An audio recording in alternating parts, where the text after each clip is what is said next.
It's another walk-off win for the Atlanta Braves as they get some key at-bats late in the game from Dansby Swanson, William Contreras, Adam Duvall, and others, and they take advantage of another great start by Charlie Morton. We'll cover all of that on today's episode of Lockedon Braves, so let's get into it.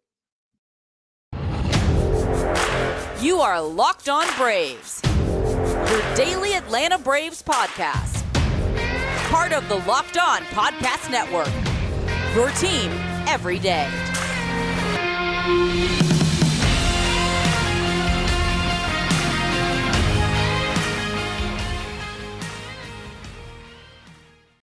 Hey, and welcome back to Locked On Braves, part of Locked On Sports Atlanta, where we cover your favorite Atlanta sports teams each and every day. I am your host, Jake Mastroianni. You can follow me on Twitter at shortstopball. Check out my bio there to see where I am covering the game of baseball, including your Atlanta Braves in written form over at tomahawktake.com. Also, make sure you follow the podcast on Twitter at LockedOn_Braves so that you can be part of the conversation. Send in any questions, comments, feedback that you may have for the podcast, and make sure that you subscribe to the podcast wherever it is that you get your podcast. Subscribe to us on YouTube as well and be a part of the comment and conversation there in that comment section. And thanks for making Locked On Braves your first listen each and every day. We post episodes daily, 5 days a week, Monday through Friday, and are free and available on all platforms. On today's episode, talking about Wednesday's exciting walk-off win over the San Francisco Giants, some key at-bats late in the game in that one, and then talk about Charlie Morton's great outing, and could he finally be back to the Charlie Morton that we are used to seeing. And then we'll obviously preview Thursday's afternoon matchup, which will be starting here shortly, so we'll get into that as well. But let's start with the fireworks from Wednesday night. The Braves come back down 3-1 in the ninth inning and get the walk-off win 4-3. It was the first game that they had won all year after trailing after 8 innings. It was the first game all year that the Giants had lost after winning after 8 innings. So a couple of streaks broken there. After last night, I didn't mention this, on Tuesday, rather, it was the first time in, I believe, 3 years the Braves hadn't won a game where they scored 10 or more runs. So a couple of streaks, long streaks broken in this series, and what has already been an incredible series. If these two teams somehow match up in a playoff setting, should be some really good games, as these first three in Atlanta have been outstanding. Just very two well-matched teams going at it, two playoff contending teams. It's been a lot of fun to watch. And so far, the Braves have been on the better end of two of those games as they do come back to get the walk-off win, the second walk-off win against the Giants in this series already. And I want to start with that ninth inning. This time, Minter does come into the game, and I'll talk about that a little bit more. He gives up that big insurance run that allows the Giants to extend their lead to 3-1. But then you go to the bottom of the ninth. Dansby falls behind 0-2 in the count, but battles back, works the count full, and then goes deep to center field to bring the Braves within a run and still no outs in the inning. And that was huge right there, obviously. Part of me in the back of my mind was thinking, man, that run that Minter allowed is going to come back to bite the Braves here. But still, you get a leadoff home run to bring you back within one, and you got the middle of the order coming up. You still felt pretty good about the Braves' chances, especially because the Giants' bullpen has been worked in this series, and they already couldn't go to their closer, Duvall, who had to pitch the previous games, and honestly, the Braves worked him pretty good, so that made him unavailable. So Gabe Kapler over there just scrambling for arms to try to finish this one off, and as it turns out, they could not. But after the Dansby home run, Ozuna with a good at bat, he gets on, fights a pitch off and takes it the other way, sneaks it through the infield for a leadoff single. And then I thought Matt Olson got it. I think he thought he got it too. Hits a ball to deep center field, but it ends up landing on the warning track. But some great heads-up base running by Marcell Ozuna. And you don't say that very often. Great base running out of Marcell Ozuna, but he tags up from first and advances to second base. And apparently we found out after the game, the Braves held a team meeting on base running in particular. Something I've talked about a lot on here Outside of Michael Harris, Ronald Acuna, and Dansby Swanson, this lineup is very station to station. Not a lot of great base runners on this team. But in this inning, you saw Ozuna tag up on a fly ball to deep center from first base. You saw the catcher, William Contreras, steal a base. So perhaps that meeting worked a little bit. Maybe we'll see some better base running out of these guys in the middle of the order, because a lot of times those guys, Ozuna, Olson, Duvall, Contreras, Arcia, those guys in the middle of the lineup are station to station a lot of times. And I think it cost the Braves some manufacturing runs like we saw on Wednesday night. But again, good base running by Ozuna, takes advantage of Slater in center field for the Giants, who doesn't hurry because he probably doesn't think Ozuna is going to tag up from first base, but he does. He moves up, and then comes William Contreras to the plate. He takes a strike, takes till he gets a strike, takes two pitches. First one's a ball, second one's a strike. He's taking till he gets a strike. This is what I was talking about on Wednesday's podcast, is these at-bats late in the game in these clutch situations. You're seeing a lot of these Braves hitters just going up there and flailing and offering at the first pitch they see, being overly aggressive. I loved this approach by William Contreras. And, maybe he could have looked a little bit more competitive in the box. You could clearly tell that he was going to take till he got a strike, but he did. And he ultimately gets himself in a 2-1 count, and then gets a middle fastball a little bit in, kind of in his wheelhouse, and he does not miss it, and he cranks it into left field, driving in Ozuna to tie the game. And again, that's what was frustrating me at the end of Tuesday night's game, is just there was not this type of approach of at bat of trying to work yourself into a good count so that you can jump on a good fastball. And I love to see that from Contreras, and you really saw that in a lot of these at-bats by Braves players late in the game. Then you had Contreras steal a bag. Like I said earlier, Arcia got himself in a 3-2 count, ends up swinging at ball 4, and you wonder if Contreras hadn't been running, Arcia probably felt like he needed to swing the bat there. If Contreras isn't running, if Arcia takes ball 4 there, and then you have first and second. But either way, Contreras steals the bag. Arcia strikes out for out number 2 of the inning. And then up steps Adam Duvall. And I got to tell you, did not have a lot of confidence here in Adam Duvall. Had some of the worst at-bats from Braves hitters in this game up until this point.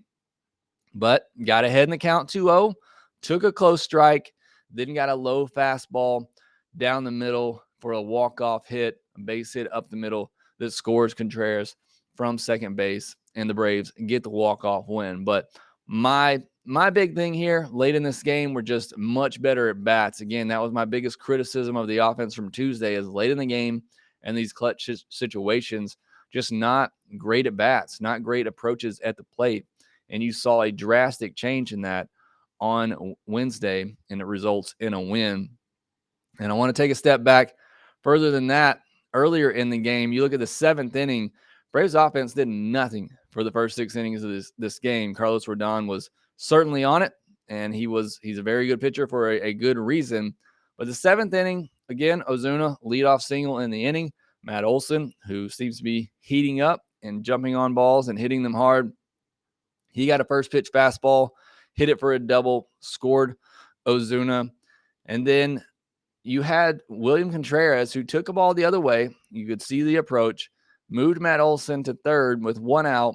And then again, another at-bat by Arcia. I really love the at-bats by Contreras and Arcia late in this game. A great at-bat by Arcia, falls behind, fouls some pitches off, and then takes a pitch the other way, hits it really hard, unfortunately, right at Brandon Belt, or else the Braves would have tied that game up in the 7th inning. So again, just further proving the point of the at-bats by Braves hitters in this game and the approach they were taking. I thought it was much better than what we saw late in the game on Tuesday, and it leads to the comeback win. But the reason the offense had a chance for this comeback was because of the performance of Charlie Morton on the mound, and we now have a 3-game sample size of some really good performances from Charlie Morton. We'll talk about that more next.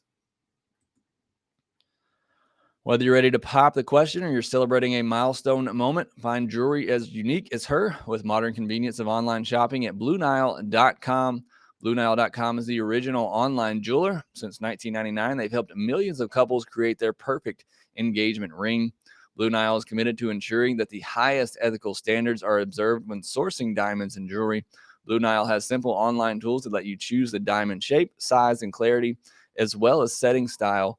Blue Nile's bench jewelers will then handcraft her perfect engagement ring, and each ring is one of a kind. And if you're looking for fine jewelry but having trouble choosing, Blue Nile has jewelry experts on hand 24/7, available via phone or chat to help you find a memorable gift at every budget. Make your moment sparkle with jewelry from BlueNile.com, and Lockdown Braves listeners get $50 off purchases of $500 or more. This podcast exclusive includes engagement pieces. Just use code LOCKEDON. That's code LOCKEDON when you check out. Plus, every order is insured, ships free, and arrives in discreet packaging that won't give away what's inside. Shop stress-free and find your forever piece. Go to BlueNile.com today. One live NBA draft show is not enough for Locked On. The entire NBA channel is going live tonight on NBA draft night. So if you have a favorite NBA team, maybe the Atlanta Hawks, make sure you subscribe now to their Locked On YouTube channel so you get notified when they go live on NBA draft night.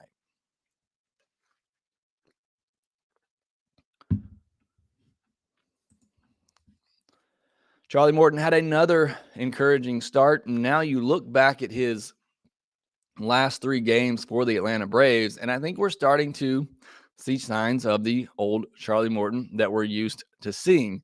But going to Wednesday night, 39 called strikes plus swings and misses.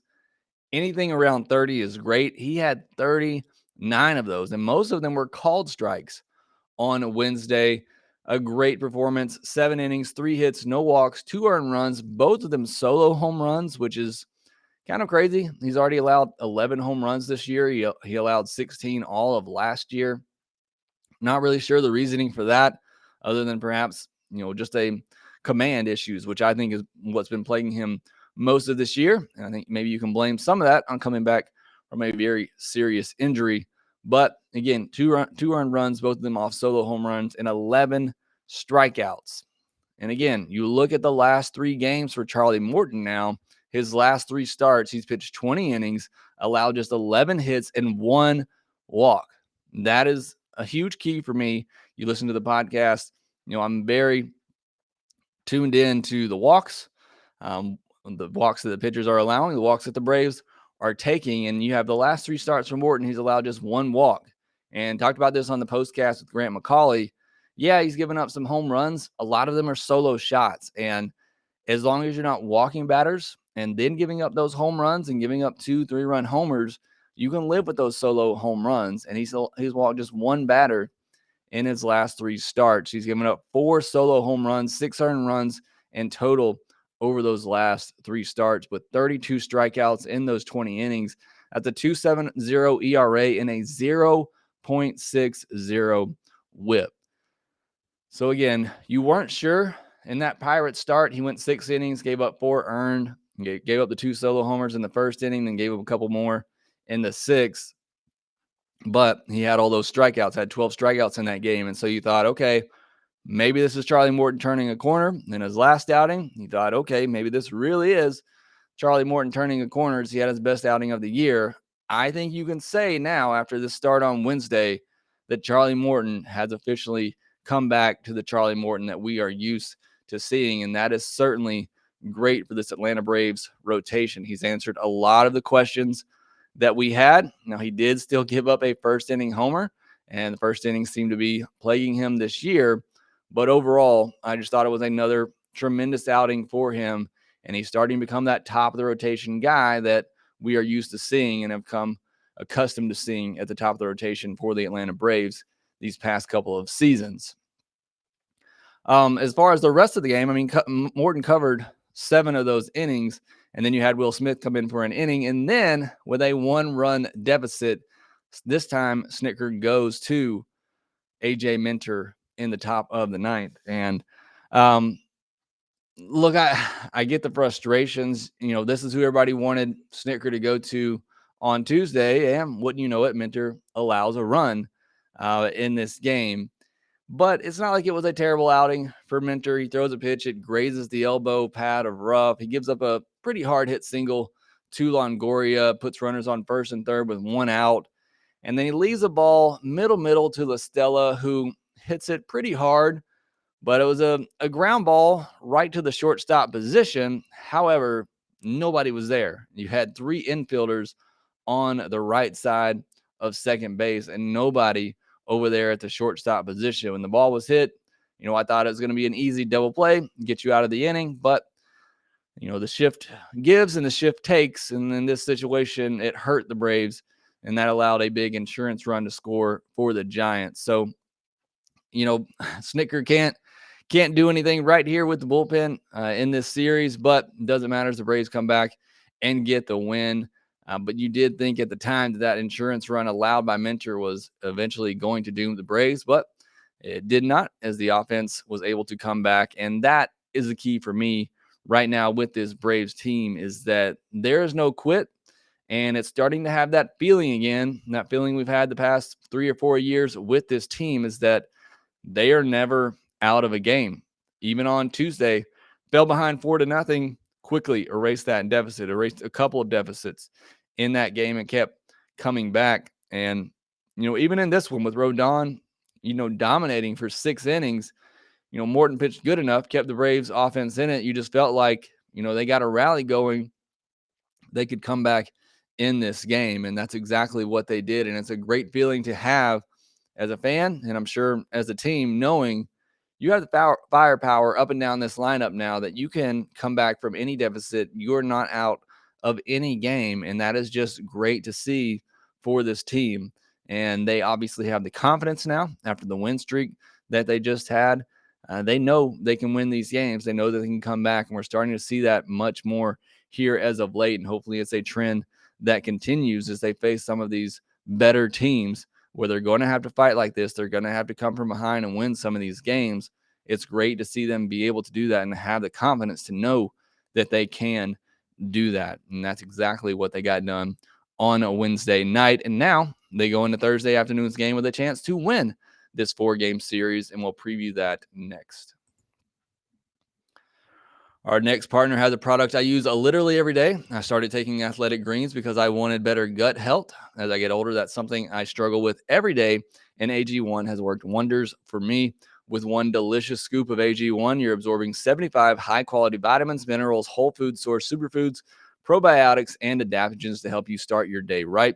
This special blend of ingredients supports your gut health, your nervous system, your immune system, your energy, recovery, focus, and aging.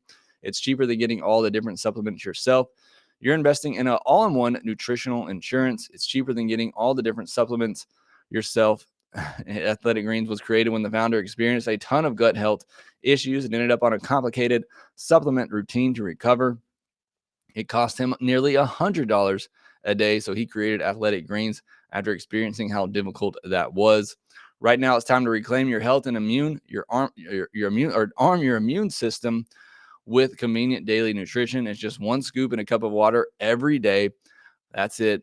I do it all the time, except for this past weekend when I went on vacation. And of course, now I'm sick. So that should be a marketing point for Athletic Greens here.